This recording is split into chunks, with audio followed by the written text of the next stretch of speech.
Assalamualaikum warahmatullahi ta'ala wabarakatuh. Waalaikumsalam warahmatullahi wabarakatuh. Alhamdulillahi rabbil alamin wal 'aqibatu lil muttaqin fala 'udwana illa 'alal zalimin. Asyhadu an la ilaha illallah wahdahu la syarika lah wa asyhadu anna Muhammadan 'abduhu wa rasuluhu alladzi la nabiyya ba'dahu. Qala Allah ta'ala fi kitabihil karim ba'da a'udzu billahi minasy syaithanir rajim. Bismillahirrahmanirrahim. Ya ayyuhalladzina amanu kutiba 'alaikumus shiyamu kama kutiba 'alal ladzina min qablikum la'allakum tattaqun. Ayyaman ma'dudat. Wa qala Allah jalla fi'ala di ayat ukhra, Inna Allah wa malaikatahu yusalluna 'alan nabi ya ayyuhalladzina amanu sallu 'alaihi wa sallimu taslima. Shadaqallahul 'azim wa shadaqa rasuluhul nabiyul karim wa nahnu 'ala dzalika minasyahidin wa syahidin. Sebelum Ustaz memulai kajian ini, Ustaz pernah berjanji kepada dua orang pemenang waktu menonton bahasa Inggris kalau tidak salah. Yang menang si Kamal, benar ya? Kamu yang jawab pertanyaan Ustaz ya? Waktu itu dia kan kalau tidak salah. Sama di sini ada salah satu yang big body kamu ya?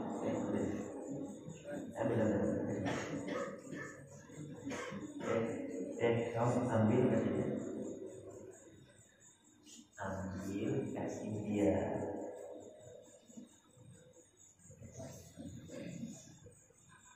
Iya.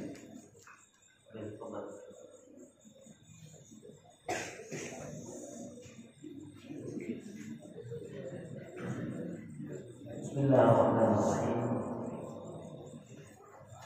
Alhamdulillah, Allah Subhanahu wa ta'ala menjadikan ini suaranya agak kencang ini.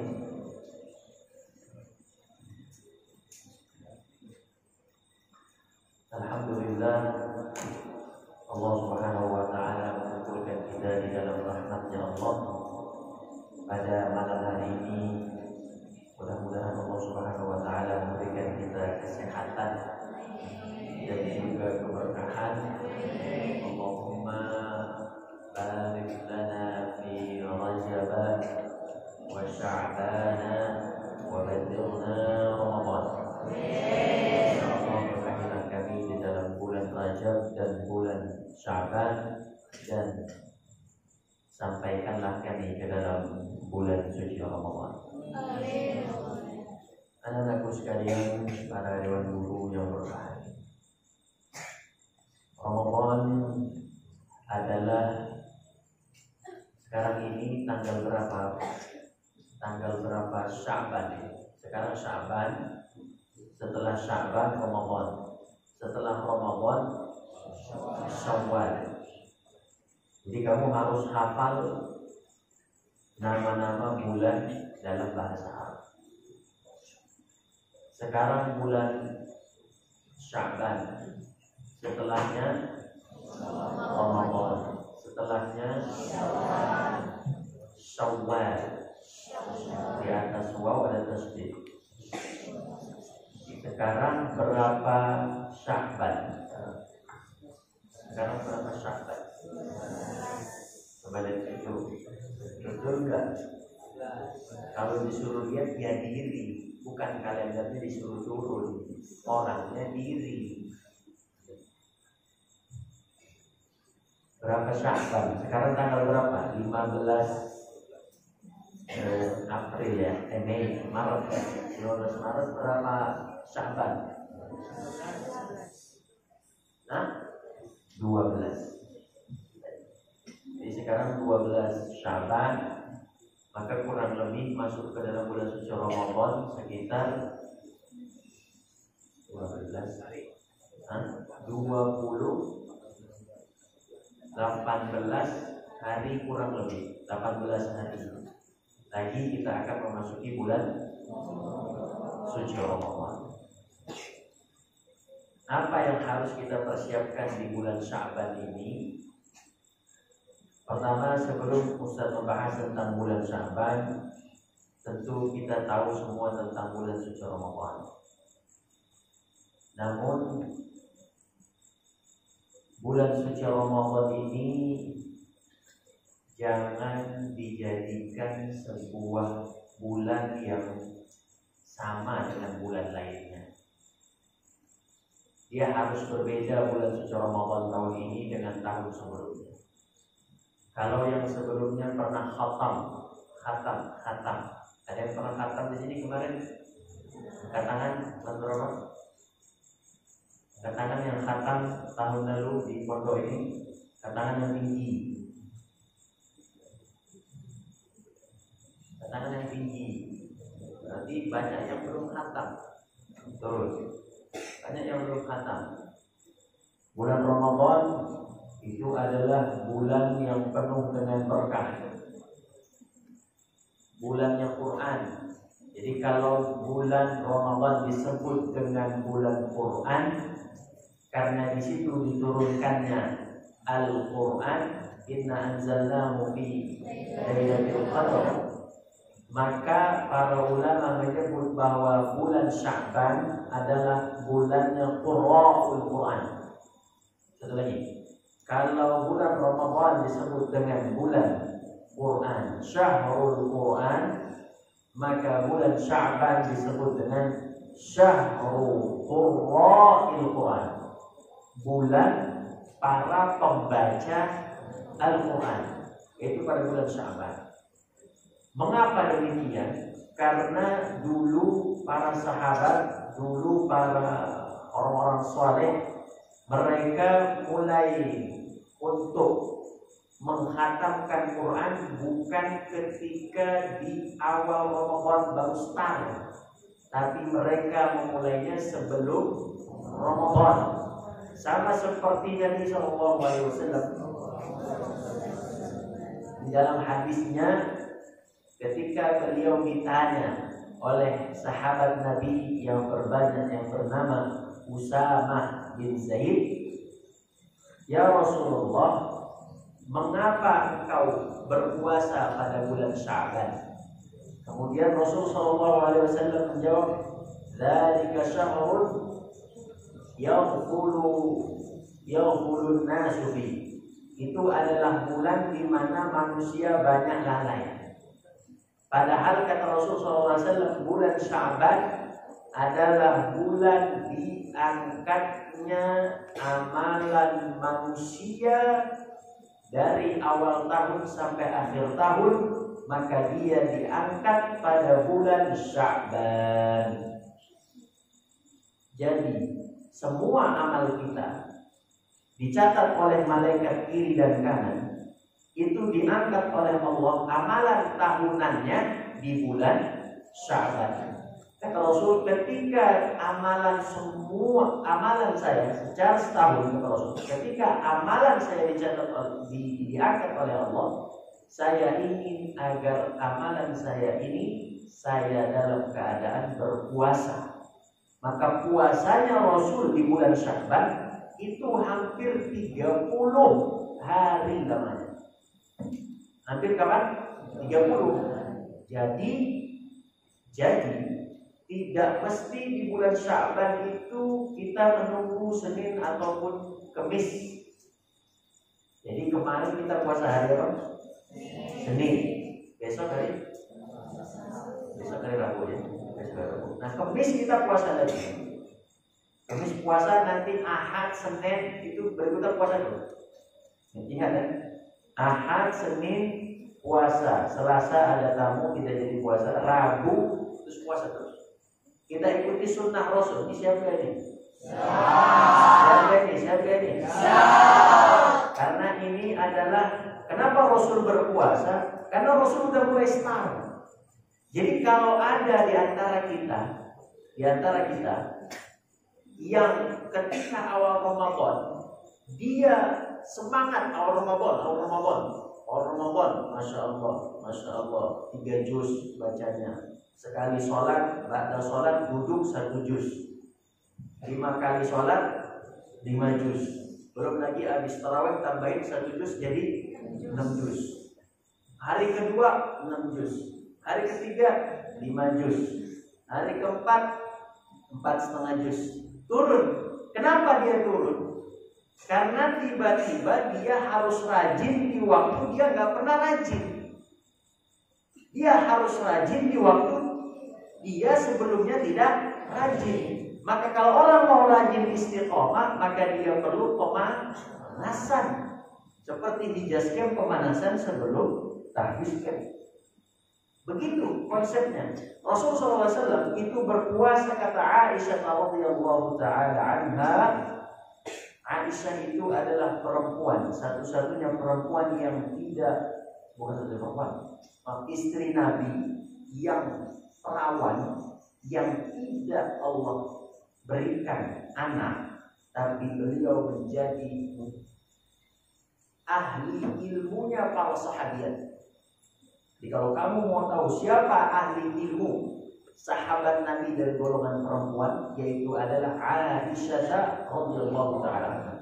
Jadi Ummul Mukminin Aisyah itu adalah orang ulamanya perempuan para sahabat Nabi. Jadi istri-istri para sahabat Nabi, anak-anak perempuan itu kalau belajar kemana? Aisyah radhiyallahu taala. Itulah sahabat. Jadi cuman beliau memang tidak Allah berikan anak, tapi Allah berikan ilmu. Belajar hadis, tafsir, belajar apapun, fikih. Aisyah radhiyallahu taala.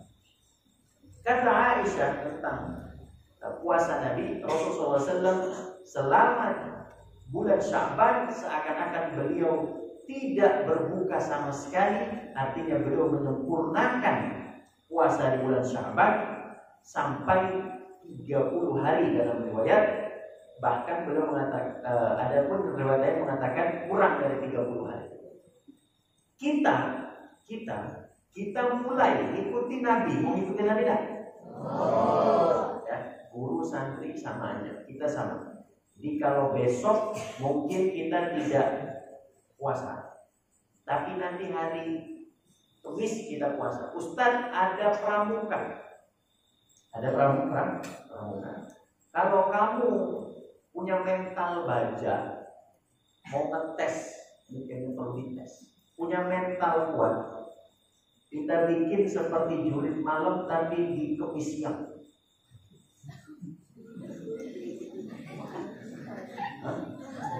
Itu seakan dan nggak pakai sendal. Agar apa? Agar kita merasakan Islam itu begitu yang benar. Agar kita merasakan para sahabat perang di perang Badar tanggal 17 Ramadan, berpuasa, perang, ngangkat pedang. Kalau kamu kan cuma nyelamatin bola. Kalau sahabat puasa 17 Ramadan, perang Badar, hidup atau mati, itu puasa. Nah, tak cuman Ustaz kalau mau praktekkan takut nanti ada yang habis asar pura-pura kamar mandi.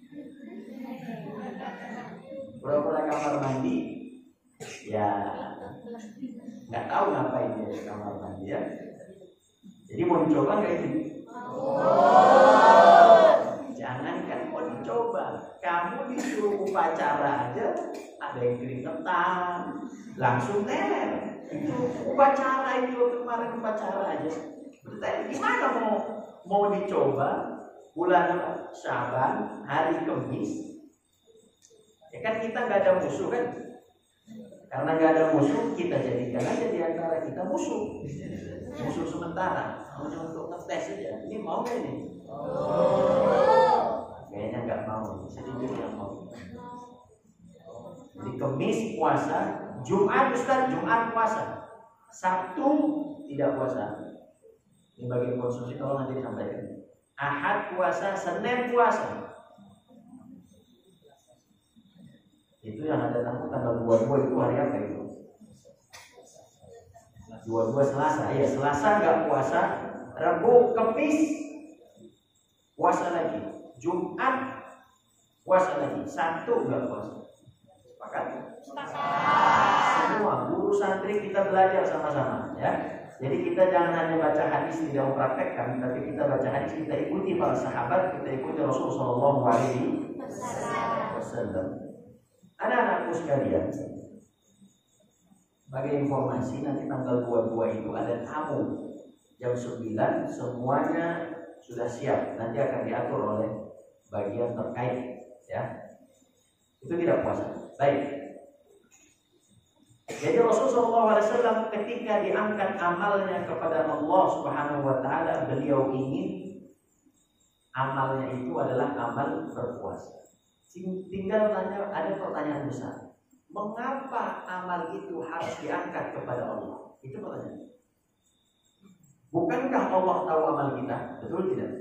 Bukankah Allah telah mencatat semua amalan, rizki, jodoh manusia 50.000 tahun sebelum manusia diciptakan? Sebelum manusia diciptakan, dalam hadis Nabi SAW, 50.000 tahun sebelum manusia diciptakan sudah tertulis rizkinya, namanya, jodohnya, akhlaknya, semua sudah tertulis di Lauhul Mahfuz. Dan Allah sudah tahu. Ketika malaikat datang kepada Allah, kemudian malaikat itu ditanya oleh Allah, "Mada fa'ala 'abdi?" Apa yang dilakukan hambaku di dunia ketika kau angkat amalnya? Kemudian malaikat pun mengatakan, Allah maha tahu dari apa yang dilakukan oleh hambanya. Kemudian malaikat itu mengatakan, sesungguhnya wahai Allah, hambamu sedang menahan diri dengan berpuasa. Mengapa perlu puasa, anak-anak? Mengapa perlu puasa? Karena puasa itu ia akan melemahkan syahwat. Ia akan melemahkan syahwat. Syahwat itu kapan datang? Syahwat itu datang kalau perutnya kenyang. Tapi kalau perutnya tidak kenyang, syahwat itu melemah. Syahwat apapun, syahwat maksiat melemah, syahwat untuk melihat yang tidak baik melemah, syahwat cinta terhadap lawan jenis melemah. Semua melemah. Makanya orang yang tidak kuat untuk menahan hawa nafsunya, kata Rasulullah SAW dikatakan, alaikum bisyam, silakan berpuasa. Ini hadis untuk siapa? Untuk anak-anak muda, untuk anak-anak remaja, untuk anak-anak yang baru dewasa, yang tidak bisa menahan hawa nafsunya. As-shawmu junnah, as-shawmu junnah, as-shawmu junnah. Puasa itu adalah perisai, benteng dari syahwat kita itu. Maka kita kalau mau menahan syahwat kita dengan apa? Dengan berpuasa. Amalan manusia diangkat kepada Allah itu ada yang sifatnya harian, ada yang sifatnya mingguan, ada yang sifatnya tahunan. Yang harian, kapan amal manusia diangkat kepada Allah ketika harian itu kapan? Harian itu namanya mingguan, Senin, Kamis itu mingguan namanya. Kalau harian itu kapan? Oh, itu disebut pagi dan petang. Itu disebut pagi dan petang. Ya. Azkar morning and evening, mungkin dia ingat itu. Karena itu ada condition for study tour kan. Kapan amal manusia diangkat oleh Allah? Harian amal. Begini anak-anak, malaikat itu diperintah. Kalau kita bicara malaikat itu secara jasad udah tahu, itu bukan makom kita membicarakannya. Malaikat itu jumlahnya lebih banyak dari dunia, dari jumlah manusia yang pernah Allah ciptakan. Malaikat itu berada di mana-mana. Ya.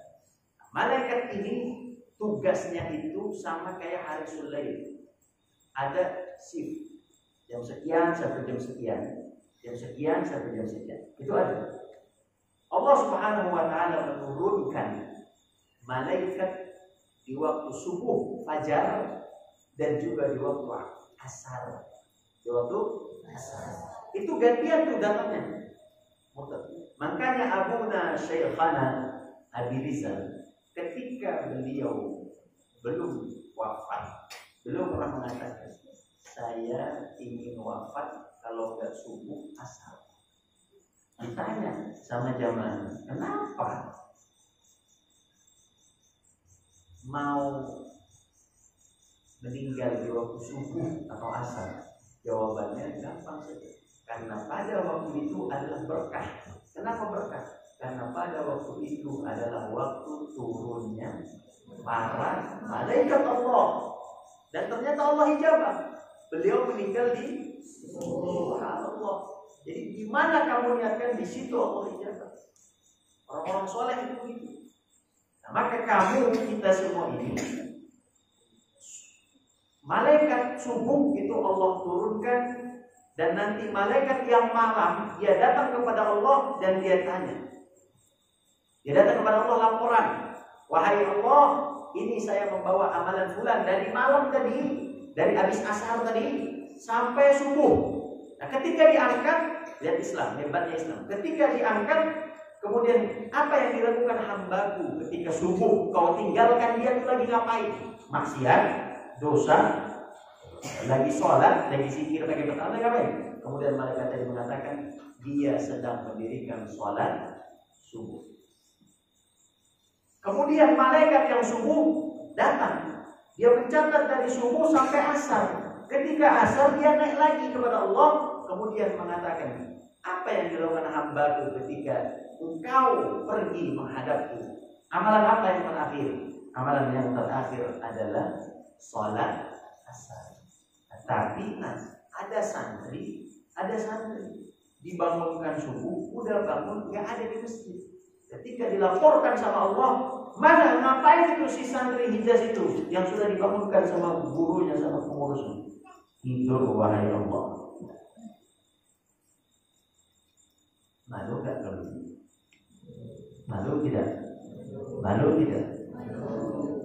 Itulah hebatnya Islam. Jadi datang malaikat kita sholat, kemudian malaikat pergi di waktu asar, kita sholat. Karena kita, amalan terakhir kita, sadar atau tidak sadar, amalan manusia yang terakhir adalah sholat.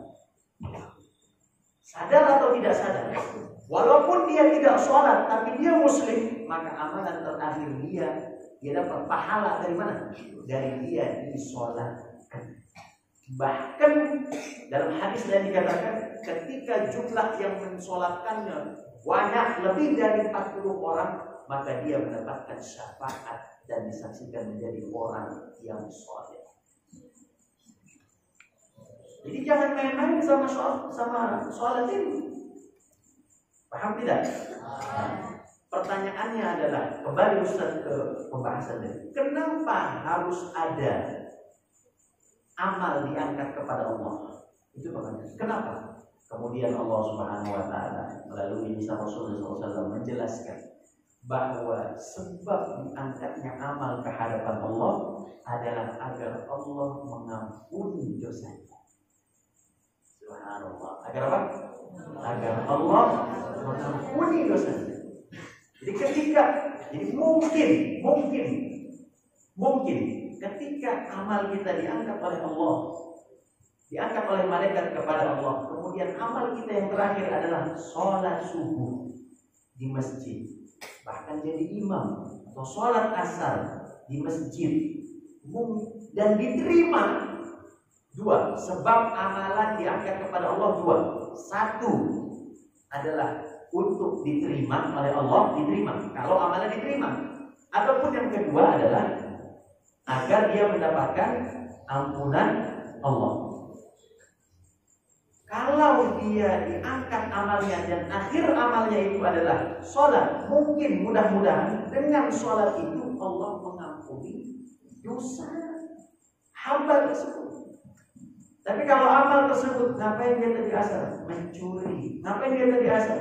Molok-molok temannya, main, macam-macam. Mungkin itu menjadi penghalang kamu tidak diampuni dosa.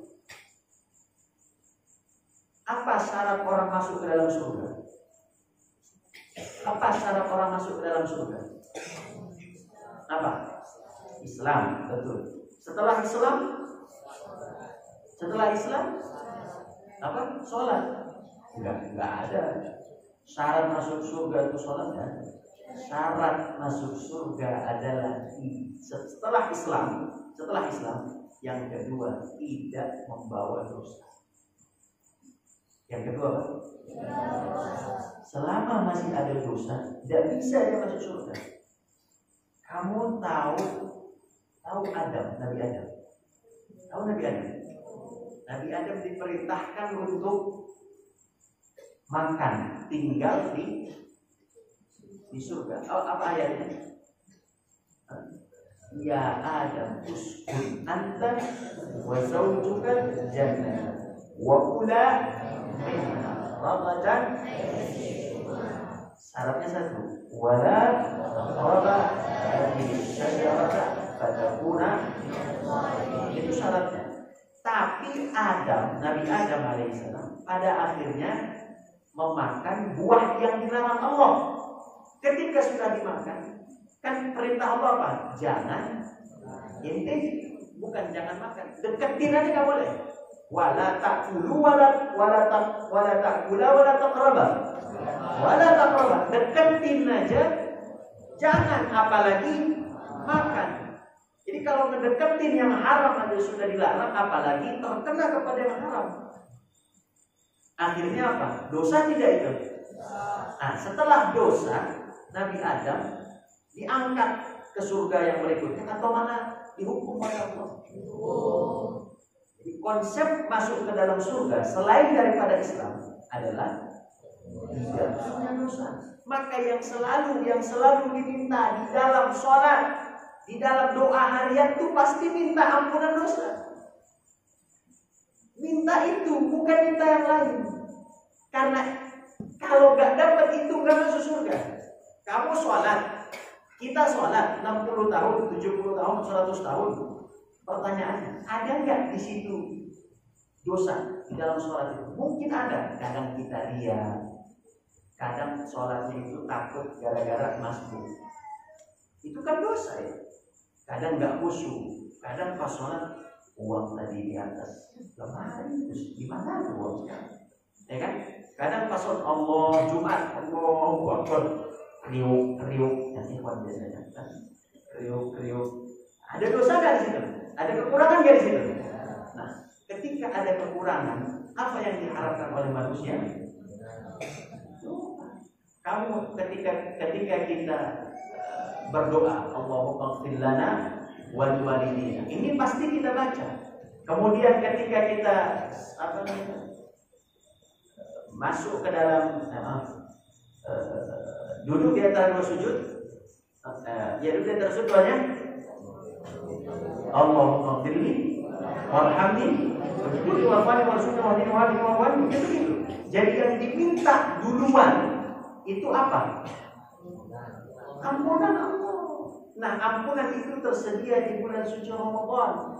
Dan di bulan suci Ramadan Allah Subhanahu wa taala, walillahi utaqa'un minan nar kulla lailatin Ramadan. Dan Allah memiliki orang-orang yang telah terhukum, para pendahulu kita. Mungkin teman kita meninggal, mungkin kakek kita meninggal, bapak kita meninggal, siapapun ya orang-orang terdahulu.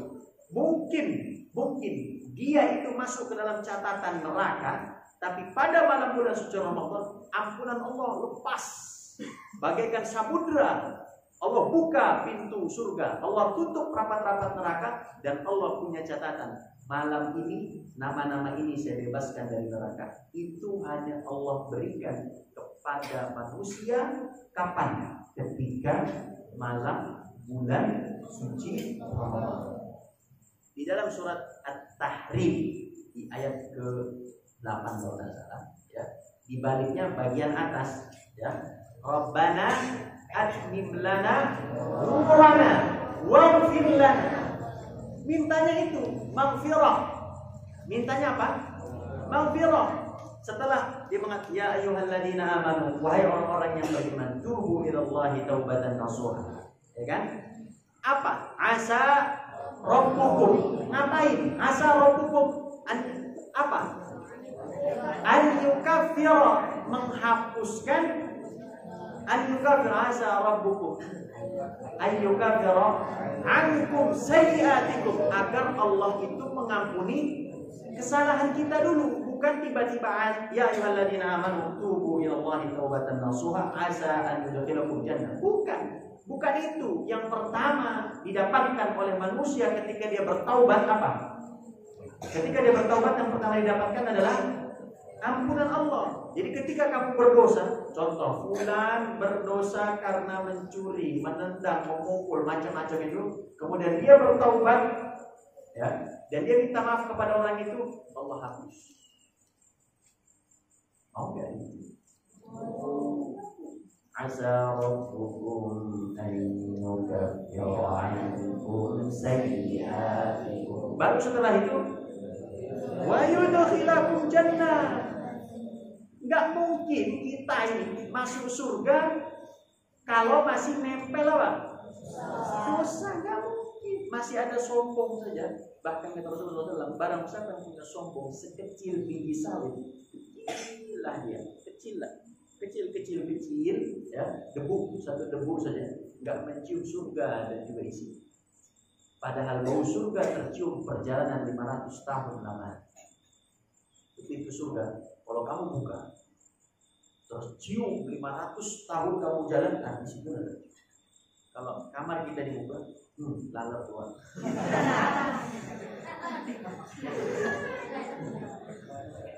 Lalat, kecoa, apalagi cicak.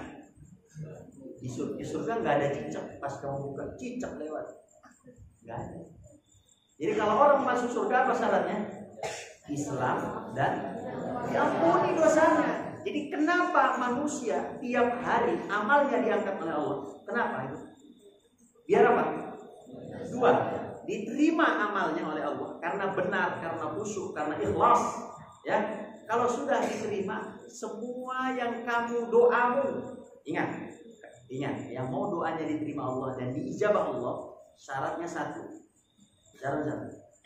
Syaratnya adalah ibadahmu diterima Allah. Ibadah kita diterima Allah. Ada orang dia kalau minta Allah kasih. Kapan? Setahun, 2 tahun, 3 tahun, 4 tahun. Bahkan Allah kasih lebih. Syaratnya satu. Kalau doamu mau dijawab Allah, satu saja. Syaratnya apa? Ibadahmu diterima Allah. Tapi kalau kamu doa, Ustaz, saya ini doa lah Ustaz. Aduh lah, pusing lah dari doa. Mau apa lagi dalam jungkir baliklah saya sholat Ustaz. Tapi kok begini-gini aja hati saya Ustaz, keluarga saya begini-gini susah masuk ilmu, hafal susah. Mau betah di pondok susah. Kenapa ya Ustaz?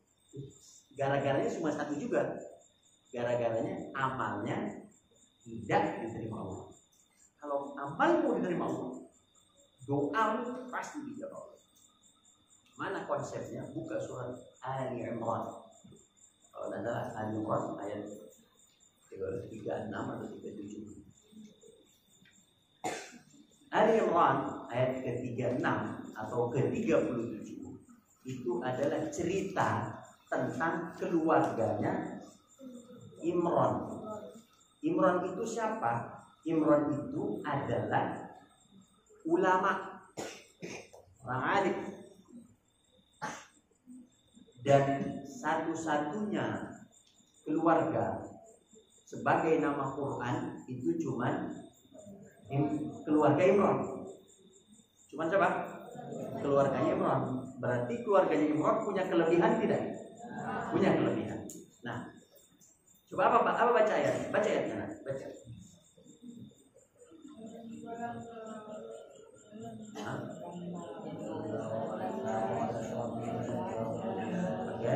Terus wallahu a'lamu bima wa'ad wa laysa dzakaru kal unsa wa inni samaituha Maryama wa inni u'idzuha bika wa dzurriyyataha minasyaitonir rajim. Nah, itu berikutnya fataqabbalaha rabbuha biqabulin hasan. Nah, sebentar. Ceritanya begini, mau enggak diceritain? Imran itu orang soleh bertemu dengan Hanna, nama istrinya Hanna. Kalau Hena yang ini, kalau ini namanya Hanna. Imra'ah salihah. Mau enggak imra'ah salihah? Mau enggak? Ke tengah. Belumnya enggak ada mau. Oke.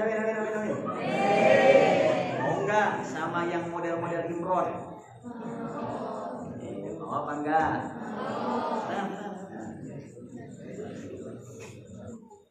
Imron nikah sama Hannah. Namanya orang nikah pengen punya anak. Mereka ingin punya anak, nama laki-laki. Tapi sudah diniatkan nanti anak ini saya niatkan, saya wakafkan untuk menjadi pejuang Allah di Baitul Maqdis, di Palestina. Coba kamu besok, kapan ada jadwal nelpon? Jumat, Sabtu, Ahad. Ya. Bapak, Ibu, dulu cita-citain saya, niatkan saya apa? Oh, dulu saya nggak cita-citain kamu. Salah berarti. Kalau Imron sama Hannah udah punya cita-cita, nanti anaknya mau diwakafin kepada agama Allah. Langsung sini. Nah, akhirnya dia ingin punya anak laki-laki. Singkat cerita, Allah kasih perempuan. Ya. Qalat rabbi inni wada'tuha untha. Ya Allah, kok saya melahirkan anak perempuan? Wa inni samaituha Maryam. Ya kan? Falaysa dzakaru kal untha, kan gitu kan? Ya Allah, kenapa perempuan? Padahal aku inginnya apa? Laki-laki. Kenapa jadi perempuan? Dan laki-laki dengan perempuan falaysa dzakaru kal untha. Laki dengan perempuan berbeda. Yang samar-samar enggak ada dalam Quran. Samar-samar dalam Quran enggak ada. Banci, bencong, waria enggak ada dalam Quran. Falaysa dzakaru kal untha. Maka laki harus kuat. Jangan ada laki yang gemulai, jangan ada. Ini kelas 14 nya udah dapat nih pelajaran ini. Ini kelas 1, kelas 2, kelas 3. Jangan ada laki yang gemulai. Jangan juga ada perempuan yang berotot. Karena laki juga takut dengan yang berotot.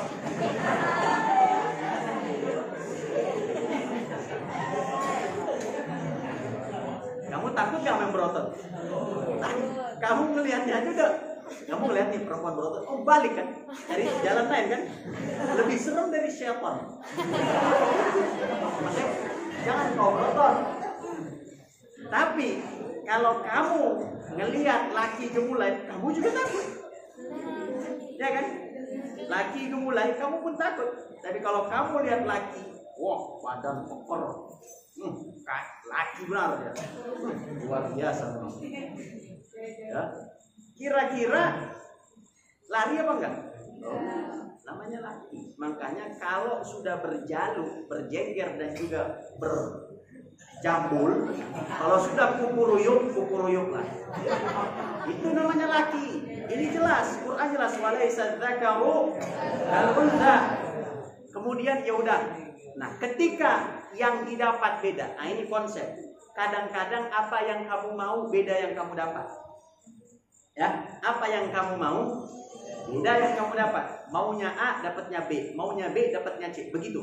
Tapi ingat, kalau kamu ikhlas, kamu diganti oleh Allah dengan yang lebih baik. Sama kisahnya dengan ini. Ketika Hannah ridho dengan yang didapat apa?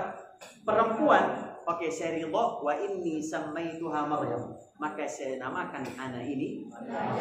Lihat doa setelahnya. Wa inni u'idhuha bik wa dzurriyyataha minasyaitonir rajim. Ya Allah, saya mohon perlindungan kepadamu untuk anakku Maryam dan juga keturunannya Maryam akan dijauhkan dari syaitanir rajim. Kemudian ayat berikutnya dikatakan fataqabbalaha rabbuha biqabulin hasan. Maka Allah terima doa itu. Bayangkan, Allah apa? Terima doa itu biqabulin hasanin, dengan penerimaan yang baik.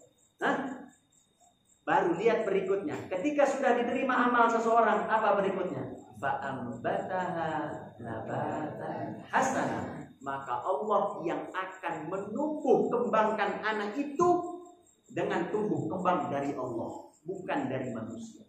Makanya Maryam ketika tumbuh kembang, berkembang dia, kan ada bayi yang kadang-kadang jalannya lama, kurus, ingusan, detil, bau, ada nggak? Bener nggak, ada nggak? Maryam enggak, cantik, bersih, subur, semuanya bagus, karena Allah yang apa? Allah yang menumbuh kembangkan. Nah, tumbuh kembangnya Allah kepada Maryam berkat doanya siapa? Tumbuh kembangnya Maryam dengan baik itu berkat doanya siapa? Berkat doanya ibunya Maryam, dan doa itu diterima. Makanya kalau kamu doa kemudian kamu merasa kok gak dapat ya, mungkin amalanmu gak baik dan kamu tidak diterima amalmu selama ini. Makanya dalam hadis ada orang yang sholat 60 tahun dia gak diterima amalnya. Satu sholatnya pun tidak diterima oleh Allah. 60 tahun dia sholat. Kemudian kata para sahabat, kenapa ya Rasulullah? Kenapa 60 tahun dia sholat dia tertolak semua sholatnya? Satu jawabannya, karena dia tidak tumakninah. Tidak apa? Apa tumakninah itu? Terburu-buru. Kan kamu kan kalau pengurus bilang stand up please, tahajud. Ya, nah ini calon amal nggak diterima. Karena dia lihat dulu. Nah, oke, nggak ada orang, duduklah dia. Atau ketika harus nah ini nggak diterima ini. Atau ketika lihat ada akhirat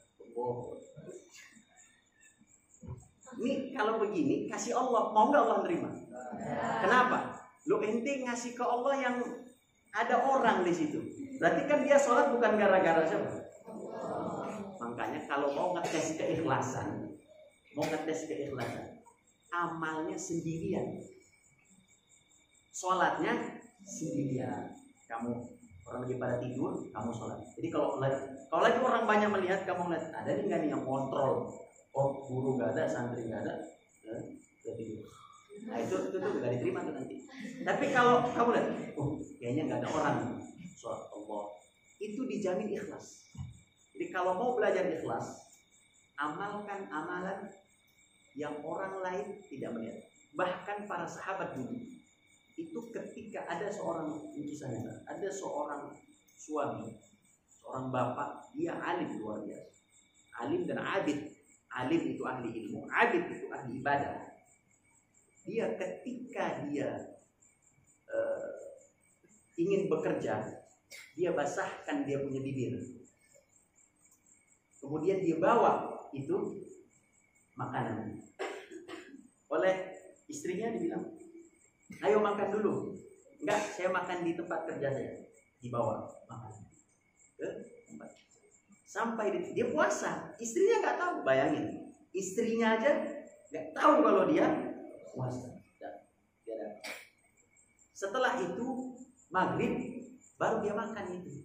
Tadi makanan pagi dia makan, kemudian dia pulang, udah disiapkan makan, dia makan lagi. Begitulah puluhan tahun, ternyata istrinya nggak tahu kalau Senin Kemis itu suaminya puasa. Begitulah mereka dulu menjaga keikhlas. Semakin banyak amal di hadapan manusia, semakin baik, normal itu. Dan riak di sini banyak. Tapi kalau kamu mau ngetes saya ini ikhlas nggak ya Ustaz? Kamu kerjakan apa yang orang lain gak lihat. Disitulah keikhlasan. Ketika sudah kamu ikhlas, diterima amalmu, maka doamu cepat Allah ijabah. Nah, bulan Ramadan, bulan Sya'ban adalah bulan diangkatnya amal tahunan kita, setahun kita. Fungsinya apa? Dua, diterima. Apa tadi? Amal kita kalau sudah diterima, maka mudah nanti doanya. Kemudian yang kedua, fungsi diangkatnya amal adalah apa tadi? Diampuni dosa. Jadi begitulah anak-anakku, bahwa bulan Sya'ban ini itu baru pembahasan sedikit ya. Masih ada pembahasan yang lain tentang masalah bulan Sya'ban. Nah, yang terakhir, bahwa pengangkatan amal ibadah itu ada 3. Ada harian, waktu subuh dan waktu asar. Ada mingguan, yaitu waktu Senin dan hari Kamis. Ada sifatnya tahunan, yaitu adalah pada bulan Sya'ban. Maka dan yang terakhir nisfu Sya'ban. nisfu Sya'ban. Nisfu Sya'ban. Ini ada dua hal yang terakhir yang saya sampaikan. Pertama, orang yang tidak diampuni dosanya ketika harian diangkat, subuh diangkat, dia lagi sholat. Asar diangkat amalnya, dia lagi sholat. Ikhlas dia, lihat, ikhlas dia sholatnya, benar dia sholatnya, kemudian diangkat kepada Allah, tapi Allah tunda ampunan Allah. Allah tunda penerimaan amal itu, ketunda, ketahan. Kata Rasulullah SAW, kenapa tertahan ya Rasulullah? Kenapa amal saya tertahan? Kata Rasulullah, dia telah qati'ur rahim, dia telah memutus persaudaraan dengan temannya. Apa maksudnya memutus persaudaraan dengan teman? Saya nggak mau lagi berteman sama kamu. Ah, itu namanya memutus persaudaraan. Maka dia sampai kapanpun semua ibadahnya, amalnya, dan juga semua dosanya itu tertunda sampai dia menyambung kembali tali silaturahim. Nah, yang kedua itu yang saya sampaikan. Yang kedua, ketika malam nisfu Sya'ban, ya malam nisfu Sya'ban itu malam ke-15. Kalau tadi tanggal berapa? 12. Maka besok berarti sekarang malam 13. Ya, malam 13, besok malam 14. Besoknya lagi malam 15. Ketika malam 15, Allah Subhanahu wa taala yaqala ala qulubil ibad. Allah melihat kepada hati setiap manusia. Bayangin. Malam khusus nih, khusus malam ke-15, nisfu Sya'ban, pertengahan Sya'ban, Allah melihat, Allah langsung yang melihat. Enggak perlu malaikat datang. Saya yang langsung ngecek semua hati seorang muslim. Kalau kafir enggak usah Allah lihat. Semua hati seorang muslim Allah lihat langsung pada malam nisfu Sya'ban. Makanya nanti ada beberapa pendapat yang mengatakan di situ ada sholat, di situ ada doa ijabah. Tapi Imam Syafi'i mengatakan pada malam itu doa diijabah. Imam Syafi'i mengatakan ketika itu Allah melihat qulubul ibad, melihat kepada al-khalaiq, semua makhluk. Kemudian Allah mengampuni. Bayangin, karena rahmat Allah sangat luas. Rahmat Allah sangat luas. Ini kalau Ustaz bahas rahmat Allah itu panjang pembahasannya. Karena Allah punya 100 rahmat. Nanti dibagi-bagi rahmat itu. Ada yang untuk dunia, ada yang untuk akhirat. Itu nanti ada hadisnya lagi. Nah, ketika Allah Subhanahu wa taala melihat manusia, kemudian Allah Subhanahu wa taala mengampuni semua dosa manusia kecuali dua, kata Allah. Pertama, illa musyrikin, orang yang syirik. Apa orang yang syirik? Dia meyakini sesuatu, punya kemampuan. Nih, kalau ente mau aman, bawa nih batu. Nah, itu apa namanya? Musyrik. Kan ada tuh. Ini apa nih di dompet ente kok ada apa namanya? Apa istilahnya itu? Kayak misalkan batu, atau kayak misalkan ya jimat, atau kayak misalkan apa contohnya itu seperti bulu harimau, kayak gitu-gitulah. Maka itu musyrik. Ya, itu apa namanya? Musyrik. Jadi yang tidak diampuni Allah siapa? Musyrik. Yang kedua adalah musyahin. Siapa itu musyahin? Musyahin adalah orang yang lagi berantem dan dia belum bermaaf-maafan. Makanya ada istilah sebelum bulan suci Ramadan itu ada istilah pertemuan keluarga. Ngapain tugasnya itu? Maafan. Agar apa? Agar tidak ada yang tertunda antara satu dengan lainnya, ampunan dosa dan juga penerimaan amal soleh. Apakah di sini ada yang bertengkar? Mungkin ada. Atau ada santri yang, oh Ustaz ini nih, narik saya kenceng banget nih di tahajud malam. Itu juga sama. Jadi dua orang yang tidak diampuni dan tidak diterima amalnya, siapa? Musyrik. Yang kedua musyahin. Siapa musyahin? Orang yang bertengkar dan belum. Oke, sekarang kita maafkan diri semua. Sallallahu ala Muhammad. Salam dulunya. Sallallahu ala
وأشهد أن محمدا عبده ورسوله الذي لا نبي بعده.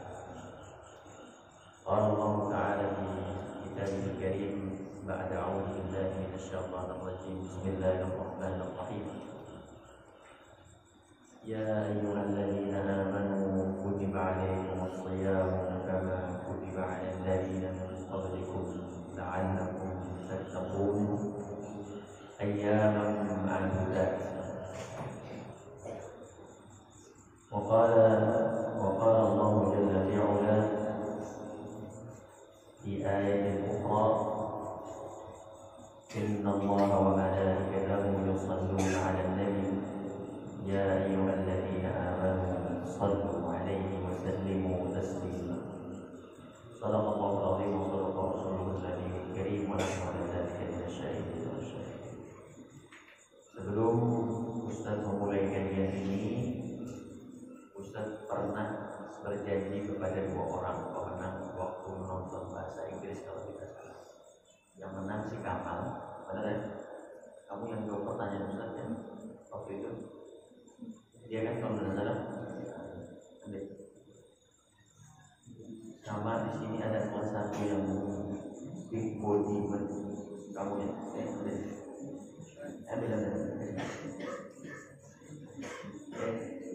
Kamu ambil kasih dia. Ambil kasih dia.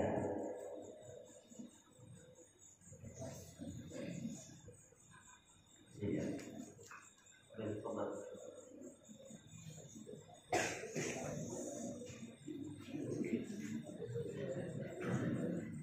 Bismillahirrahmanirrahim. Alhamdulillah Allah Subhanahu wa taala menjadikan ini suaranya agak kencang ini.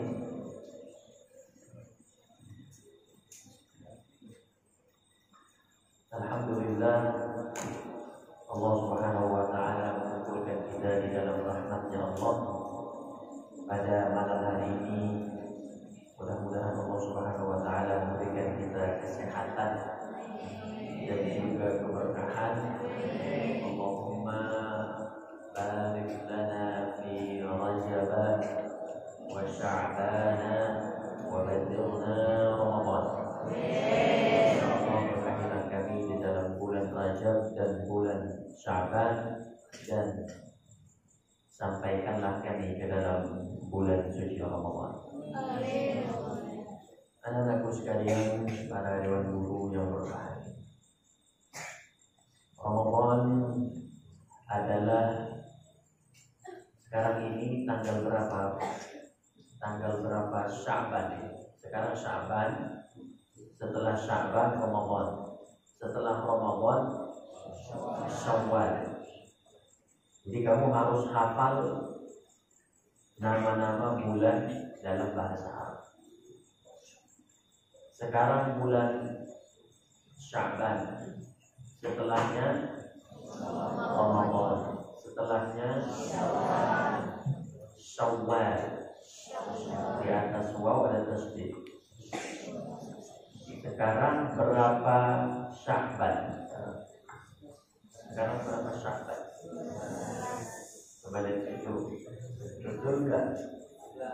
Kalau disuruh lihat ya diri, bukan kalendernya disuruh turun, orangnya diri. Berapa Sya'ban? Sekarang tanggal berapa? 15 April ya, Mei, Maret ya. 15 Maret berapa Sya'ban? Nah, 12. Jadi sekarang 12 Sya'ban, maka kurang lebih masuk ke dalam bulan suci Ramadan sekitar 12 hari. 18 hari kurang lebih, 18 hari. Lagi kita akan memasuki bulan suci Ramadan. Apa yang harus kita persiapkan di bulan Sya'ban ini? Pertama, sebelum Ustaz membahas tentang bulan Sya'ban, tentu kita tahu semua tentang bulan suci Ramadan. Namun bulan suci Ramadan ini jangan dijadikan sebuah bulan yang sama dengan bulan lainnya. Dia harus berbeda bulan suci Ramadan tahun ini dengan tahun sebelumnya. Kalau yang sebelumnya pernah khatam. Ada yang pernah khatam di sini kemarin? Katakan berapa? Katakan yang khatam tahun lalu di pondok ini, katakan yang tinggi. Katakan yang tinggi. Berarti banyak yang belum khatam. Betul. Banyak yang belum khatam. Bulan Ramadan itu adalah bulan yang penuh dengan berkah. Bulannya Quran. Jadi kalau bulan Ramadan disebut dengan bulan Quran karena di situ diturunkannya Al-Quran, inna anzalnahu fi lailatul qadar. Maka para ulama menyebut bahwa bulan Sya'ban adalah bulannya Qurra'ul Quran. Satu lagi, kalau bulan Ramadan disebut dengan bulan Quran, Syahrul Quran, maka bulan Sya'ban disebut dengan Syahrul Qurra'il Quran, bulan para pembaca Al-Quran. Itu pada bulan Sya'ban. Mengapa demikian? Karena dulu para sahabat, dulu para orang-orang saleh, mereka mulai untuk menghatamkan Quran bukan ketika di awal Ramadan baru start, tapi mereka memulainya sebelum Ramadan. Sama seperti Nabi SAW di dalam hadisnya, ketika beliau ditanya oleh sahabat Nabi yang berbanyak yang bernama Usamah bin Zaid, "Ya Rasulullah, mengapa engkau berpuasa pada bulan Sya'ban?" Kemudian Rasulullah SAW menjawab, "Dzalika syahrun yaghfulun nasu fi." Itu adalah bulan di mana manusia banyak lalai. Padahal kata Rasulullah SAW, bulan Sya'ban adalah bulan diangkatnya amalan manusia dari awal tahun sampai akhir tahun, maka dia diangkat pada bulan Sya'ban. Jadi semua amal kita dicatat oleh malaikat kiri dan kanan, itu diangkat oleh Allah amalan tahunannya di bulan Sya'ban. Kata Rasul, ketika semua amalan saya secara setahun, kata Rasul, ketika amalan saya diangkat oleh Allah, saya ingin agar amalan saya ini saya dalam keadaan berpuasa. Maka puasanya Rasul di bulan Sya'ban itu hampir 30 hari lamanya. Hampir kapan? 30. Jadi tidak mesti di bulan Sya'ban itu kita menunggu Senin ataupun Kamis. Jadi kemarin kita puasa hari apa? Senin. Besok hari Rabu ya. Nah, Kamis kita puasa lagi. Kamis puasa, nanti Ahad, Senin itu berikutnya puasa dulu. Ingat kan? Ahad, Senin puasa, Selasa ada tamu kita jadi puasa, Rabu terus puasa terus. Kita ikuti sunnah Rasul. Ini siapa ini? Siapa ini? Karena ini adalah kenapa Rasul berpuasa? Karena Rasul sudah mulai start. Jadi kalau ada di antara kita yang ketika awal Ramadan dia semangat awal Ramadan, masya Allah, 3 juz bacanya. Sekali sholat, ba'da sholat duduk 1 juz. 5 kali sholat 5 juz.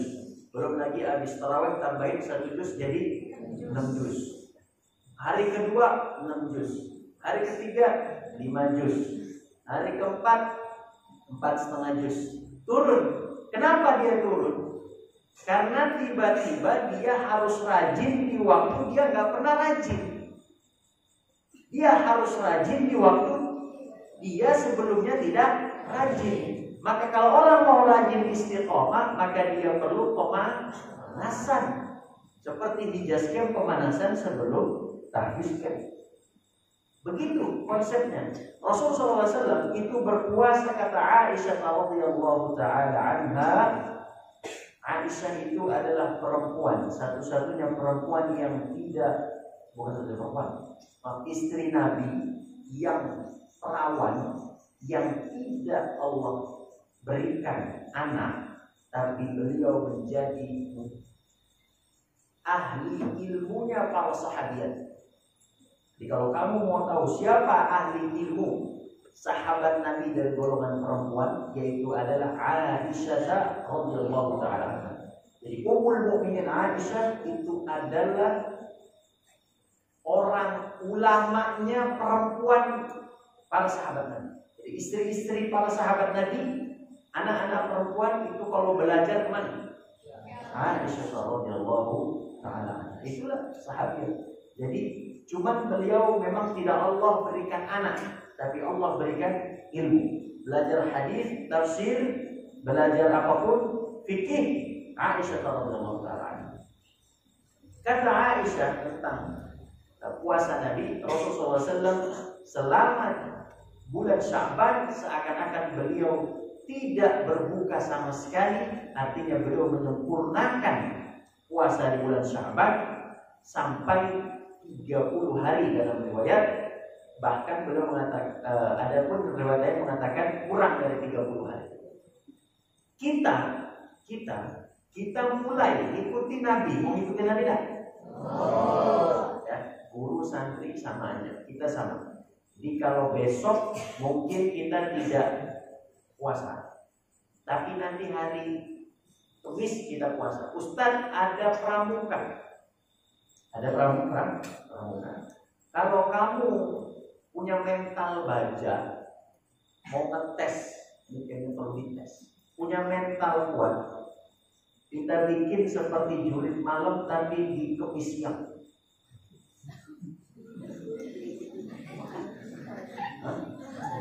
Itu seakan dan nggak pakai sendal. Agar apa? Agar kita merasakan Islam itu begitu yang benar. Agar kita merasakan para sahabat perang di perang Badar tanggal 17 Ramadan, berpuasa, perang, ngangkat pedang. Kalau kamu kan cuma nyelamatin bola. Kalau sahabat puasa 17 Ramadan, perang Badar, hidup atau mati, itu puasa. Nah, kita cuman Ustaz kalau mau praktekkan, takut nanti ada yang habis asar pura-pura kamar mandi. Pura-pura kamar mandi, ya nggak tahu ngapain dia di kamar mandi ya. Jadi mau dicoba nggak ini? Jangankan mau dicoba, kamu disuruh upacara aja, ada yang keringetan, langsung ter. Itu upacara itu kemarin upacara aja. Bertanya gimana mau dicoba bulan Sya'ban hari Kamis? Ya kan kita nggak ada musuh kan? Karena nggak ada musuh, kita jadikan aja di antara kita musuh sementara. Hanya untuk ngetes aja. Ini mau nggak ini? Kayaknya nggak mau. Sedikit yang mau. Jadi Kamis puasa, Jumat Ustaz, Jumat puasa, Sabtu tidak puasa. Ini bagian konsumsi, tolong nanti disampaikan. Ahad puasa, Senin puasa. Itu yang ada tanggal 22 itu hari apa itu? 22 Selasa, ya Selasa nggak puasa, Rabu, Kamis puasa lagi, Jumat puasa lagi, Sabtu nggak puasa. Sepakat? Semua guru santri kita belajar sama-sama, ya. Jadi kita jangan hanya baca hadis tidak mempraktekkan, tapi kita baca hadis, kita ikuti para sahabat, kita ikuti Rasulullah Shallallahu Alaihi Wasallam. Anak-anakku sekalian, Sebagai informasi, nanti tanggal 22 itu ada tamu jam 9, semuanya sudah siap. Nanti akan diatur oleh bagian terkait, ya. Itu tidak puasa. Baik. Jadi Rasulullah SAW ketika diangkat amalnya kepada Allah Subhanahu wa taala, beliau ingin amalnya itu adalah amal berpuasa. Tinggal tanya, ada pertanyaan besar. Mengapa amal itu harus diangkat kepada Allah? Itu pertanyaan. Bukankah Allah tahu amal kita? Betul tidak? Bukankah Allah telah mencatat semua amalan, rizki, jodoh manusia 50.000 tahun sebelum manusia diciptakan? Sebelum manusia diciptakan, dalam hadis Nabi SAW, 50.000 tahun sebelum manusia diciptakan sudah tertulis rizkinya, namanya, jodohnya, akhlaknya, semua sudah tertulis di Lauhul Mahfuz. Dan Allah sudah tahu. Ketika malaikat datang kepada Allah, kemudian malaikat itu ditanya oleh Allah, "Mada fa'ala 'abdi?" Apa yang dilakukan hambaku di dunia ketika kau angkat amalnya? Kemudian malaikat pun mengatakan, Allah Maha tahu dari apa yang dilakukan oleh hambanya. Kemudian malaikat itu mengatakan, sesungguhnya wahai Allah, hambamu sedang menahan diri dengan berpuasa. Mengapa perlu puasa? Mengapa perlu puasa? Karena puasa itu ia akan melemahkan syahwat. Ia akan melemahkan syahwat. Syahwat itu kapan datang? Syahwat itu datang kalau perutnya kenyang. Tapi kalau perutnya tidak kenyang, syahwat itu melemah. Syahwat apapun, syahwat maksiat melemah, syahwat untuk melihat yang tidak baik melemah, syahwat cinta terhadap lawan jenis melemah. Semua melemah. Makanya orang yang tidak kuat untuk menahan hawa nafsunya, kata Rasulullah SAW dikatakan, alaikum bisyam, silakan berpuasa. Ini hadis untuk siapa? Untuk anak-anak muda, untuk anak-anak remaja, untuk anak-anak yang baru dewasa, yang tidak bisa menahan hawa nafsunya. As-shawmu junnah, as-shawmu junnah, as-shawmu junnah. Puasa itu adalah perisai, benteng dari syahwat kita itu. Maka kita kalau mau menahan syahwat kita dengan apa? Dengan berpuasa. Amalan manusia diangkat kepada Allah itu ada yang sifatnya harian, ada yang sifatnya mingguan, ada yang sifatnya tahunan. Yang harian, kapan amal manusia diangkat kepada Allah ketika harian itu kapan? Harian itu namanya mingguan, Senin, Kamis itu mingguan namanya. Kalau harian itu kapan? Oh, itu disebut pagi dan petang. Itu disebut pagi dan petang. Ya. Azkar morning and evening, mungkin dia ingat itu.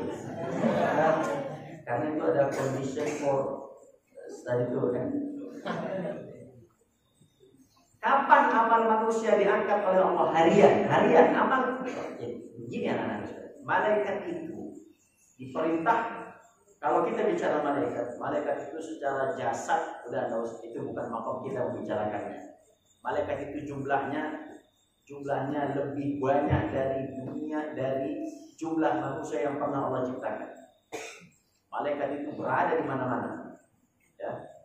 Malaikat ini tugasnya itu sama kayak harisul lail. Ada shift. Jam sekian sampai jam sekian. Jam sekian sampai jam sekian. Itu ada. Allah Subhanahu wa taala menurunkan malaikat di waktu subuh, fajar, dan juga di waktu asar. Di waktu asar. Itu gantian tuh datangnya. Makanya Abuna Syekhana Abi Rizal ketika beliau belum wafat, beliau pernah mengatakan, saya ingin wafat kalau nggak subuh asar. Ditanya sama jamaah, kenapa mau meninggal di waktu subuh atau asar? Jawabannya gampang saja. Karena pada waktu itu adalah berkah. Kenapa berkah? Karena pada waktu itu adalah waktu turunnya para malaikat Allah. Dan ternyata Allah hijabah. Beliau meninggal di Allah. Jadi di mana kamu niatkan, di situ Allah hijabah. Orang-orang soleh itu begitu.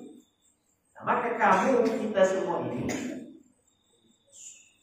malaikat subuh itu Allah turunkan, dan nanti malaikat yang malam dia datang kepada Allah dan dia tanya. Dia datang kepada Allah laporan, wahai Allah, ini saya membawa amalan fulan dari malam tadi, dari habis asar tadi sampai subuh. Nah, ketika diangkat, lihat Islam, hebatnya Islam. Ketika diangkat, kemudian apa yang dilakukan hambaku ketika subuh? Kau tinggalkan dia itu lagi ngapain? Maksiat, dosa, lagi sholat, lagi zikir, lagi bertanda ngapain? Kemudian malaikat tadi mengatakan dia sedang mendirikan sholat subuh. Kemudian malaikat yang subuh datang. Dia mencatat dari subuh sampai asar. Ketika asar dia naik lagi kepada Allah. Kemudian mengatakan, apa yang dilakukan hambaku ketika engkau pergi menghadapku? Amalan apa yang terakhir? Amalan yang terakhir adalah sholat asar. Tapi ada santri dibangunkan subuh, udah bangun, nggak ada di masjid. Ketika dilaporkan sama Allah, mana ngapain itu si santri Hijaz itu yang sudah dibangunkan sama gurunya, sama pengurusnya? Tidur, wahai Allah. Malu gak kalau begitu? Malu tidak? Malu tidak? Itulah hebatnya Islam. Jadi datang malaikat kita sholat, kemudian malaikat pergi di waktu asar, kita sholat. Karena kita, amalan terakhir kita, sadar atau tidak sadar, amalan manusia yang terakhir adalah sholat. Sadar atau tidak sadar, walaupun dia tidak sholat, tapi dia muslim, maka amalan terakhir dia dapat pahala dari mana? Dari dia disolatkan. Bahkan dalam hadis yang dikatakan, ketika jumlah yang mensolatkannya banyak, lebih dari 40 orang, maka dia mendapatkan syafaat dan disaksikan menjadi orang yang soleh. Jadi jangan main-main sama sholat ini. Paham tidak? Nah, pertanyaannya adalah, kembali Ustaz ke pembahasan ini. Kenapa harus ada amal diangkat kepada Allah? Itu pertanyaan. Kenapa? Kemudian Allah Subhanahu wa taala melalui lisan Rasulullah SAW menjelaskan bahwa sebab diangkatnya amal ke hadapan Allah adalah agar Allah mengampuni dosanya. Subhanallah. Agar apa? Agar Allah mengampuni dosanya. Jadi mungkin ketika amal kita diangkat oleh Allah, diangkat oleh malaikat kepada Allah, kemudian amal kita yang terakhir adalah sholat subuh di masjid, bahkan jadi imam, atau sholat asar di masjid, dan diterima. Dua, sebab amalan diangkat kepada Allah dua.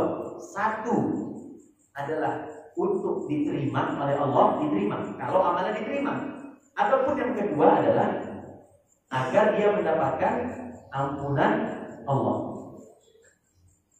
Kalau dia diangkat amalnya dan akhir amalnya itu adalah sholat, mungkin mudah-mudahan dengan sholat itu Allah mengampuni dosa hamba tersebut. Tapi kalau amal tersebut, ngapain dia tadi asal? Mencuri. Ngapain dia tadi asal? Molok-molok temannya, main, macam-macam. Mungkin itu menjadi penghalang kamu tidak diampuni dosa. Apa syarat orang masuk ke dalam surga? Apa syarat orang masuk ke dalam surga? Apa? Islam, betul. Setelah Islam, apa? Sholat. Enggak ada. Syarat masuk surga itu sholat kan? Syarat masuk surga adalah setelah Islam yang kedua tidak membawa dosa. Yang kedua apa? Selama masih ada dosa, tidak bisa dia masuk surga. Kamu tahu Tahu Adam, Nabi Adam. Tahu Nabi Adam? Nabi Adam diperintahkan untuk makan, tinggal di surga. Apa ayatnya?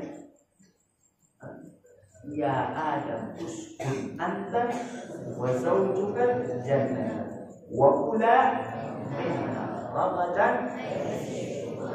Syaratnya satu, wala taqraba hadhihi syajarata fatakuna.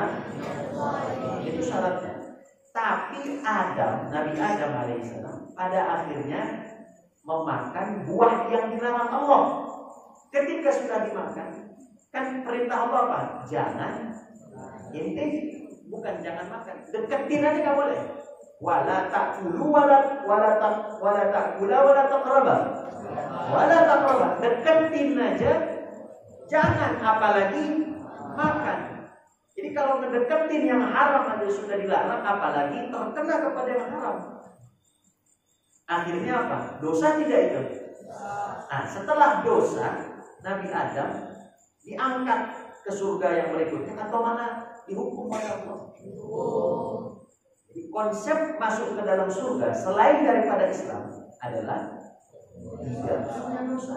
Maka yang selalu diminta di dalam sholat, di dalam doa harian itu pasti minta ampunan dosa. Minta itu, bukan minta yang lain. Karena kalau nggak dapat itu nggak masuk surga.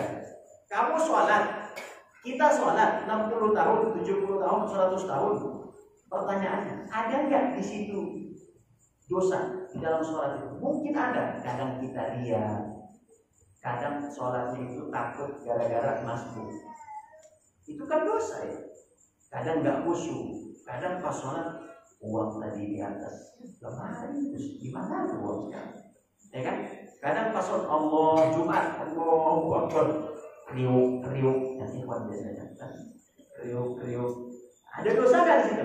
Ada kekurangan nggak di situ? Nah, ketika ada kekurangan, apa yang diharapkan oleh manusia? Kamu ketika kita berdoa, Allahumma ighfir lana wa liwalidina, ini pasti kita baca. Kemudian ketika kita masuk ke dalam duduk di antara dua sujud, duduk di antara sujud doanya Allahumma ighfirli warhamni wajibni wafani warzuqni wahdini wafani. Itu. Jadi yang diminta duluan itu apa? Ampunan Allah. Nah, ampunan itu tersedia di bulan suci Ramadan. Dan di bulan suci Ramadan Allah Subhanahu wa taala, walillahi utaqa'un minan nar kulla lailatin Ramadan. Dan Allah memiliki orang-orang yang telah terhukum, para pendahulu kita. Mungkin teman kita meninggal, mungkin kakek kita meninggal, bapak kita meninggal, siapapun ya orang-orang terdahulu.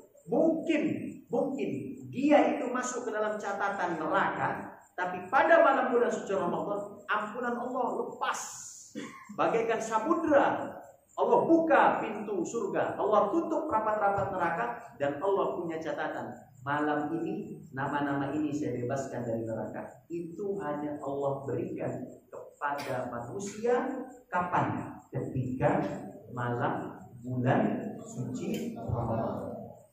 Di dalam surat At-Tahrim di ayat ke-8 kalau tidak salah, ya. Di baliknya bagian atas, ya. Rabbana atmim lana nurana waghfir lana. Mintanya itu maghfirah. Mintanya apa? Maghfirah. Setelah dia mengatakan ya ayyuhalladzina amanu, wahai orang-orang yang beriman, tubu ilallahi taubatan nasuha. Ya kan? Apa? Asa rabbukum. Ngapain? Asa rabbukum apa? An yukaffira, menghapuskan. An yukaffira asa rabbukum. An yukaffira ankum sayyi'atikum, agar Allah itu mengampuni kesalahan kita dulu. Bukan tiba-tiba ya ayyuhalladzina amanu tubu ilallahi taubatan nasuha asa an yudkhilakum jannah. Bukan itu. Yang pertama didapatkan oleh manusia ketika dia bertaubat apa? Ketika dia bertaubat, yang pertama didapatkan adalah ampunan Allah. Jadi ketika kamu berdosa, contoh fulan berdosa karena mencuri, menendang, memukul, macam-macam itu, kemudian dia bertaubat, ya, dan dia minta maaf kepada orang itu, Allah hapus. Mau nggak ini? Asa rabbukum an yukaffira ankum sayyi'atikum. Baru setelah itu, wa yudkhilakum jannah. Nggak mungkin kita ini masuk surga kalau masih nempel apa? Dosa. Nggak mungkin. Masih ada sombong saja. Bahkan kata Rasulullah SAW, barang siapa yang punya sombong sekecil biji sawit, kecil lah dia, kecil, ya, debu, satu debu saja, nggak mencium surga dan juga isi. Padahal bau surga tercium perjalanan 500 tahun lamanya.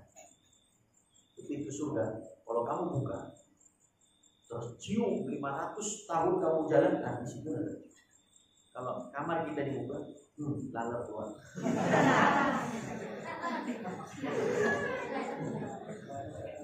Lalat, kecoa, apalagi cicak. Di surga nggak ada cicak. Pas kamu buka, cicak lewat. Nggak ada. Jadi kalau orang masuk surga apa syaratnya? Islam dan diampuni dosanya. Jadi kenapa manusia tiap hari amalnya diangkat oleh Allah? Kenapa itu? Biar apa? Dua, diterima amalnya oleh Allah karena benar, karena khusyuk, karena ikhlas. Ya, kalau sudah diterima, semua yang kamu doamu, ingat, yang mau doanya diterima Allah dan diijabah Allah, syaratnya satu. Syaratnya adalah ibadahmu diterima Allah. Ibadah kita diterima Allah. Ada orang dia kalau minta Allah kasih. Kapan? Setahun, 2 tahun, 3 tahun, 4 tahun. Bahkan Allah kasih lebih. Syaratnya satu. Kalau doamu mau dijawab Allah, satu saja. Syaratnya apa? Ibadahmu diterima Allah. Tapi kalau kamu doa, Ustaz, saya ini doa lah Ustaz. Aduh lah, pusing lah dari doa. Mau apa lagi dalam jungkir baliklah saya sholat Ustaz. Tapi kok begini-gini aja hati saya Ustaz, keluarga saya begini-gini susah masuk ilmu, hafal susah. Mau betah di pondok susah. Kenapa ya Ustaz? Gara-garanya cuma satu juga. Gara-garanya amalnya tidak diterima Allah. Kalau amalmu diterima Allah, doamu pasti dijawab Allah. Mana konsepnya? Buka surat Ali Imran. Kalau tidak salah Ali Imran ayat 36 atau 37. Ali Imran ayat ke-36 atau ke-37 itu adalah cerita tentang keluarganya Imran. Imran itu siapa? Imran itu adalah ulama, orang alim. Dan satu-satunya keluarga sebagai nama Quran itu cuman keluarga Imran. Cuman siapa? Keluarganya Imran. Berarti keluarganya Imran punya kelebihan tidak? Punya kelebihan. Nah, coba apa baca ayat? Baca ayatnya. Baca.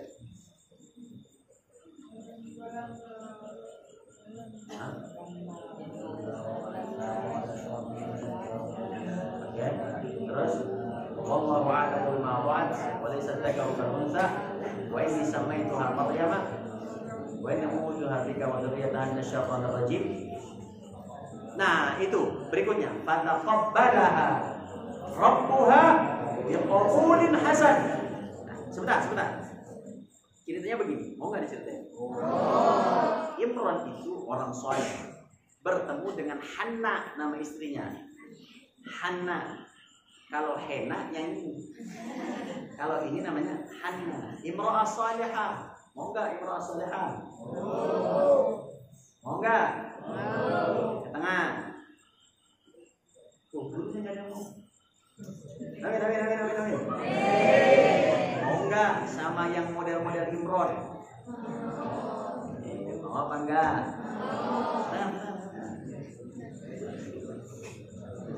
Mau Imron apa Macron? Apa Omikron?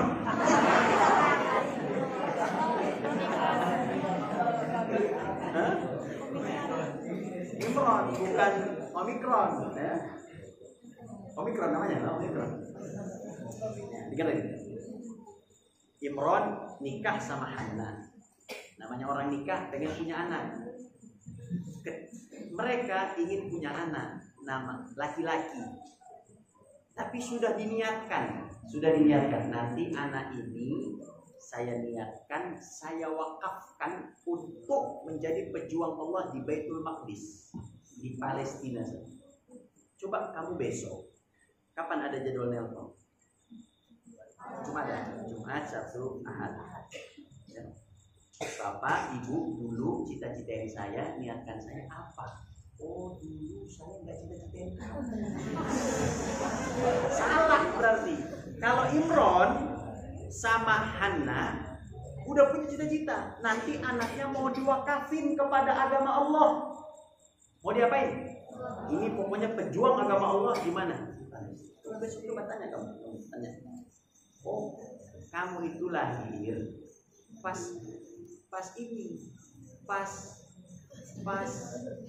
ada World Cup, Piala Dunia sepak bola. Makanya namamu Ghana. Contoh, karena ada negara Ghana. Dan itu benar. Ketika Ustaz tanya si Ghana, kenapa namamu Ghana?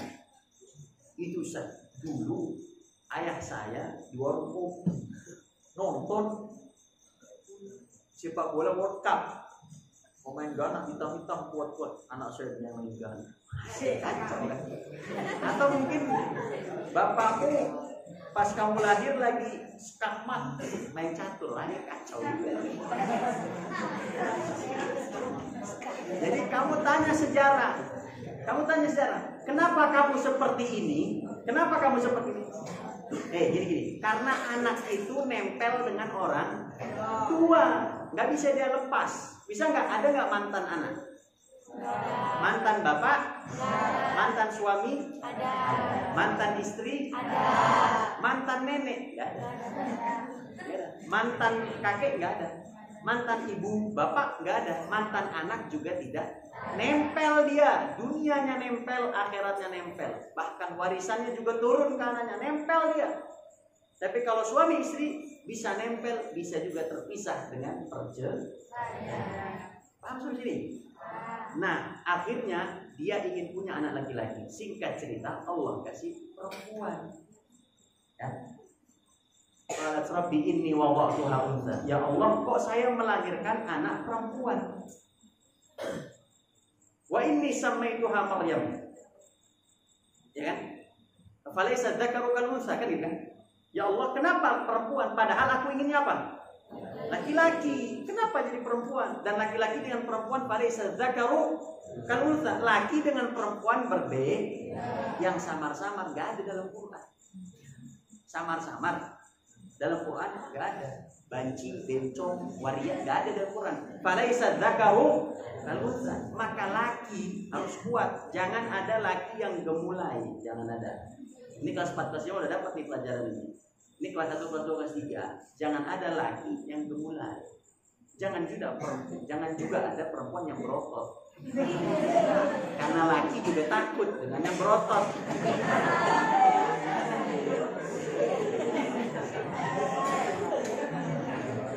Kamu takut gak sama yang berotot? Kamu ngelihatnya juga. Kamu ngeliat nih perempuan berotot, oh balik kan, dari jalan lain kan, lebih serem dari syaitan. Makanya jangan kau berotot. Tapi kalau kamu ngelihat laki gemulai, kamu juga takut, ya kan? Laki gemulai, kamu pun takut. Tapi kalau kamu lihat laki, wah badan koker, laki benar ya, luar biasa memang. Ya. Kira-kira lari apa enggak? Namanya laki. Makanya kalau sudah berjaluk, berjengger dan juga berjambul, kalau sudah kukuruyuk lah. Itu namanya laki. Ini jelas, Quran jelas walaysa dzakaru kal untha. Kemudian ya udah. Nah, ketika yang didapat beda. Nah, ini konsep. Kadang-kadang apa yang kamu mau beda yang kamu dapat. Ya, apa yang kamu mau beda yang kamu dapat. Maunya A dapatnya B, maunya B dapatnya C, begitu. Tapi ingat, kalau kamu ikhlas, kamu diganti oleh Allah dengan yang lebih baik. Sama kisahnya dengan ini. Ketika ketika Hana ridho dengan yang didapat apa? Perempuan. Oke, saya ridho wa inni samaituha Maryam. Maka saya namakan anak ini. Lihat doa setelahnya. Wa inni u'idzuha bik wa dzurriyyataha minasyaitonir rajim. Ya Allah, saya mohon perlindungan kepadamu untuk anakku Maryam dan juga keturunannya Maryam akan dijauhkan dari syaitanir rajim. Kemudian ayat berikutnya dikatakan fataqabbalaha rabbuha biqabulin hasan. Maka Allah terima doa itu. Bayangkan, Allah apa? Terima doa itu biqabulin hasanin, dengan penerimaan yang baik. Nah, baru lihat berikutnya. Ketika sudah diterima amal seseorang, apa berikutnya? Fa'ambataha nabatan hasanah. Maka Allah yang akan menumbuh kembangkan anak itu dengan tumbuh kembang dari Allah, bukan dari manusia. Makanya Maryam ketika tumbuh kembang, berkembang dia, kan ada bayi yang kadang-kadang jalannya lama, kurus, ingusan, detil, bau, ada nggak? Bener nggak, ada nggak? Maryam enggak, cantik, bersih, subur, semuanya bagus, karena Allah yang apa? Allah yang menumbuh kembangkan. Nah, tumbuh kembangnya Allah kepada Maryam berkat doanya siapa? Tumbuh kembangnya Maryam dengan baik itu berkat doanya siapa? Berkat doanya ibunya Maryam, dan doa itu diterima. Makanya kalau kamu doa kemudian kamu merasa kok gak dapat ya, mungkin amalanmu gak baik dan kamu tidak diterima amalmu selama ini. Makanya dalam hadis ada orang yang sholat 60 tahun dia gak diterima amalnya. Satu sholatnya pun tidak diterima oleh Allah. 60 tahun dia sholat. Kemudian kata para sahabat, kenapa ya Rasulullah? Kenapa 60 tahun dia sholat dia tertolak semua sholatnya? Satu jawabannya, karena dia tidak tumakninah. Tidak apa? Apa tumakninah itu? Terburu-buru. Kan kamu kan kalau pengurus bilang stand up please, tahajud. Ya, nah ini calon amal nggak diterima. Karena dia lihat dulu. Nah, oke, nggak ada orang, duduklah dia. Atau ketika harus nah ini nggak diterima ini. Atau ketika lihat ada akhirat ini, kalau begini kasih Allah, mau nggak Allah terima? Kenapa? Lu ente ngasih ke Allah yang ada orang di situ. Berarti kan dia sholat bukan gara-gara siapa? Makanya kalau mau ngetes keikhlasan, amalnya sendirian, sholatnya sendirian. Kamu orang lagi pada tidur, kamu sholat. Jadi kalau lagi orang banyak melihat, kamu lihat ada nih nggak nih yang kontrol? Oh, guru nggak ada, santri nggak ada, jadi nah itu nggak diterima tuh nanti. Tapi kalau kamu lihat, kayaknya nggak ada orang sholat Allah, itu dijamin ikhlas. Jadi kalau mau belajar ikhlas, amalkan amalan yang orang lain tidak melihat. Bahkan para sahabat dulu itu ketika ada seorang, misalnya ada seorang suami, seorang bapak, dia alim luar biasa, alim dan abid. Alim itu ahli ilmu, abid itu ahli ibadah. Dia ketika dia ingin bekerja, dia basahkan dia punya bibir. Kemudian dia bawa itu makanan. Oleh istrinya dibilang, ayo makan dulu. Enggak, saya makan di tempat kerja saya. Dibawa makan ke tempat. Sampai dia puasa, istrinya nggak tahu. Bayangin, istrinya aja nggak tahu kalau dia puasa. Setelah itu maghrib baru dia makan itu. Tadi makanan pagi dia makan, kemudian dia pulang, udah disiapkan makan, dia makan lagi. Begitulah puluhan tahun, ternyata istrinya nggak tahu kalau Senin Kemis itu suaminya puasa. Begitulah mereka dulu menjaga keikhlas. Semakin banyak amal di hadapan manusia, semakin baik, normal itu. Dan riak di sini banyak. Tapi kalau kamu mau ngetes saya ini ikhlas nggak ya Ustaz? Kamu kerjakan apa yang orang lain gak lihat. Disitulah keikhlasan. Ketika sudah kamu ikhlas, diterima amalmu, maka doamu cepat Allah ijabah. Nah, bulan Ramadan, bulan Sya'ban adalah bulan diangkatnya amal tahunan kita, setahun kita. Fungsinya apa? Dua, diterima. Apa tadi? Amal kita. Kalau sudah diterima, maka mudah nanti doanya. Kemudian yang kedua, fungsi diangkatnya amal adalah apa tadi? Diampuni dosa. Jadi begitulah anak-anakku, bahwa bulan Sya'ban ini itu baru pembahasan sedikit ya. Masih ada pembahasan yang lain tentang masalah bulan Sya'ban. Nah, yang terakhir, bahwa pengangkatan amal ibadah itu ada 3. Ada harian, waktu subuh dan waktu asar. Ada mingguan, yaitu waktu Senin dan hari Kamis. Ada sifatnya tahunan, yaitu adalah pada bulan Sya'ban.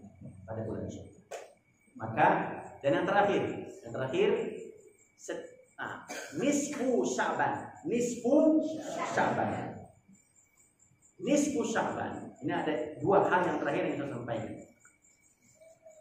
Pertama, orang yang tidak diampuni dosanya ketika harian diangkat, subuh diangkat, dia lagi sholat, asar diangkat amalnya, dia lagi sholat, ikhlas dia sholatnya, benar dia sholatnya, kemudian diangkat kepada Allah, tapi Allah tunda ampunan Allah tunda penerimaan amal itu, ketahan.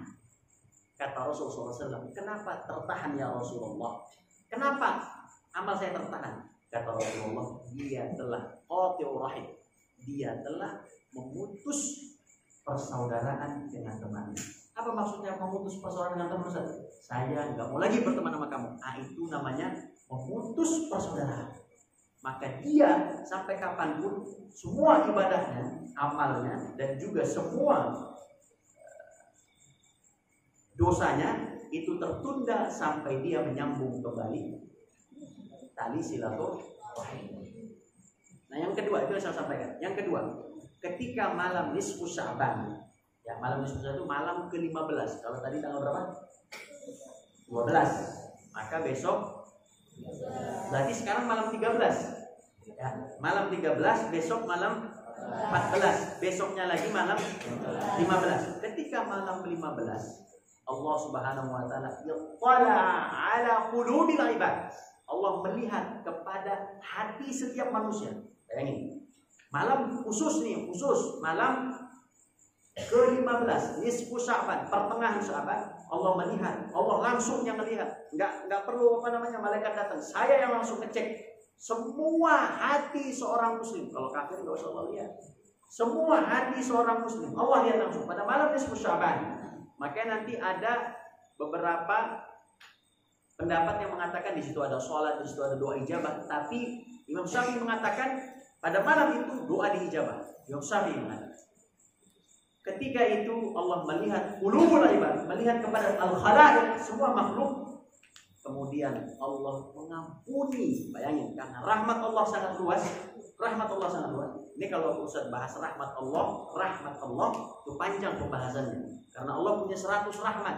Nanti dibagi-bagi rahmat itu. Ada yang untuk dunia, ada yang untuk akhirat. Itu nanti ada hadisnya lagi. Nah, ketika Allah Subhanahu wa taala melihat manusia, kemudian Allah Subhanahu wa taala mengampuni semua dosa manusia kecuali 2, kata Allah. Pertama, illa musyrikin, orang yang syirik. Apa orang yang syirik? Dia meyakini sesuatu, punya kemampuan. Nih, kalau ente mau aman, bawa nih batu. Nah itu apa namanya? Musyrik. Kan ada tuh. Ini apa nih di dompet ente kok ada apa namanya? Apa istilahnya itu? Kayak misalkan batu atau kayak misalkan ya jimat atau kayak misalkan apa contohnya itu seperti bulu harimau kayak gitu-gitulah, maka itu musyrik ya. Itu apa namanya? Musyrik. Jadi yang tidak diampuni Allah siapa? Musyrik. Yang kedua adalah musyahin. Siapa itu musyahin? Musyahin adalah orang yang lagi berantem dan dia belum bermaafan. Makanya ada istilah sebelum bulan suci Ramadan itu ada istilah pertemuan keluarga. Ngapain tugasnya itu? Maafan. Agar apa? Agar tidak ada yang tertunda antara satu dengan lainnya, ampunan dosa dan juga penerimaan amal soleh. Apakah di sini ada yang bertengkar? Mungkin ada. Atau ada santri yang, oh Ustadz ini nih narik saya kenceng banget nih di tahajud malam. Itu juga sama. Jadi dua orang yang tidak diampuni dan tidak diterima amalnya siapa? Musyrik. Yang kedua musyahin. Siapa musyahin? Orang yang bertengkar dan belum